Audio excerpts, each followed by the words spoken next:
Ich habe angeheuben, sich zu verinteressieren mit Jiddisch mit 22 Jahren zurück, in 90. Jahr.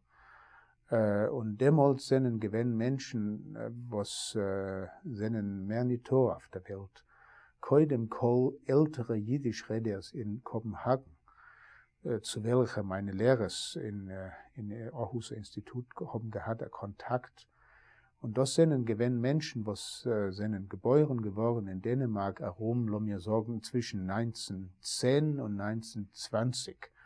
Geboren geworden von Älteren, was sind allein gewesen Immigranten von Misrach, Europa. Und die dosige alte Jeden haben kemat nur geredet Jiddisch in ihre Kinderjahren. Und wenn ich hab sich bekennt mit sie, haben sie noch als gehabt, ein wunderlichen Jiddisch, geredet, ein wunderlichen Jiddisch.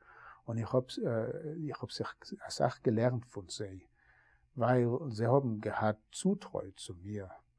Und oftmals sieht man als ältere Jiddisch-Reders von Misrach Europa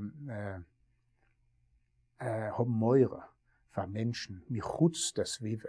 Sie meinen, als man ist ein Spion oder etwas anderes. Wenn man fragt sich noch wegen sie, ob die dänische, die ältere Menschen in der jiddischen Zwiebe in Kopenhagen, wo sind geboren geworden im Land, sind ein gewinner Sach offener zu Menschen von Michutz das Wive. Und sie haben mich aufgenommen mit offenen Ohren. Und sie haben mir gewiesen, ihre Bücher und haben gerät Jiddisch mit mir unbegrenzt. Aber zum Bedeuern sind es Rauf und sie jetzt weg in der Ewigkeit. Versteht sich, also ob man ist geboren geworden zwischen 1910 und 1920, ist man heutzutage sehr alt.